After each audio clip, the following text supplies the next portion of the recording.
দেশে প্রথমবারের মতো এমডিএমবি নামের নতুন আরও এক ধরনের মাদকের সন্ধান পাওয়া গেছে বলে দাবি করেছে মাদকদ্রব্য নিয়ন্ত্রণ অধিদপ্তর। ভেপ বা ই সিগারেটের মাধ্যমে গোপনে এই মাদক সরবরাহ ও বিক্রি করছিল একটি চক্র, বলছে সংস্থাটি। দেখতে পানির মতো বিভিন্ন ফ্লেভারযুক্ত উচ্চ মাত্রার সিনথেটিক হওয়ায় মাদকটির ভয়াবহতা সম্পর্কে অবহিত করে এ বিষয়ে সচেতন হওয়ার আহ্বান জানায় মাদকদ্রব্য নিয়ন্ত্রণ অধিদপ্তর। নতুন ব্লেন্ডে আরো রিচ অ্যারোমায় সেলন ফ্যামিলি ব্লেন্ড টে। মাদকদ্রব্য নিয়ন্ত্রণ অধিদপ্তরের দাবি, ছোট ছোট কৌটায় থাকা এসব তরল দ্রব্য তীব্র নেশাযুক্ত মাদক এমডিএমবি সেবন করা হয় ই সিগারেটের মাধ্যমে, যার প্রভাবে মানুষের স্নায়ুতন্ত্রে তীব্র প্রতিক্রিয়া হয়, এমনকি শরীরের বিভিন্ন অংশ অবশ্য হয়ে যেতে পারে সেবনকারীর।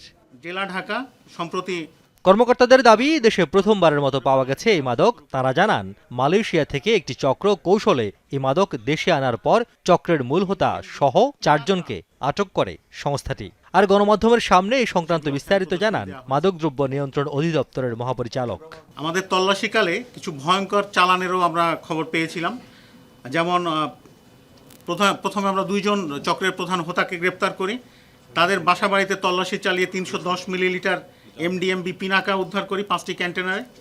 এরপরে সিবিডি ইনফিউজড গাঁজা চকলেট পাই, কিছু ভ্যাপ ডিভাইস এবং এমডিএমবি ব্যবহারের লিকুইড এবং বিক্রির জন্য প্রস্তুত ক্যানিস্টার উদ্ধার করি। এ সময় মহাপরিচালকের দাবি, সামাজিক যোগাযোগ মাধ্যমে বিভিন্ন গোপনীয় গ্রুপের মাধ্যমে এই মাদক বিক্রি করছে চক্রটি। সম্প্রতি আলোচিত শয়তানের নিঃশ্বাসের চেয়েও ভয়ঙ্কর বলে দাবি তার। আর ক্ষতির মাত্রা বিবেচনায় এটিকে খ শ্রেণী থেকে ক শ্রেণীর মাদকে অন্তর্ভুক্ত করার কথা জানান সংস্থা প্রধান। তথ্য প্রযুক্তি ব্যবহার করে আমাদের চৌকস কর্মকর্তারা দীর্ঘদিন ধরে ফলো করে ক্রেতা সেজে আমরা সে বিষয়গুলো উদ্ধার করেছি। আমাদের প্রক্রিয়া চলমান রয়েছে। এখানে এমডিএমবি গ্রহণের ফলে তরুণদের মধ্যে জনপ্রিয় ভেপ ডিভাইসকে একটা আড়াল হিসেবে ব্যবহার করা হচ্ছে। যেহেতু আমাদের দেশে ই সিগারেট বৈধ, সেটার বৈধতার আড়ালে এই অবৈধ কার্যক্রম চালু রয়েছে। তবে অভিযুক্তরা বলছেন ভিন্ন কথা।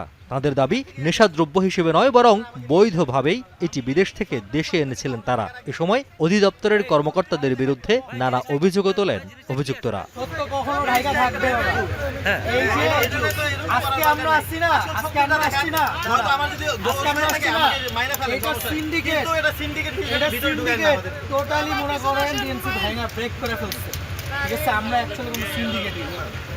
এদিকে ইলিশ মাছ সহ নানা উপায়ে দেশের বাইরে পাচারের সময় ইয়াবার কয়েকটি চালান আটকের কথা জানানো হয় সংবাদ সম্মেলনে।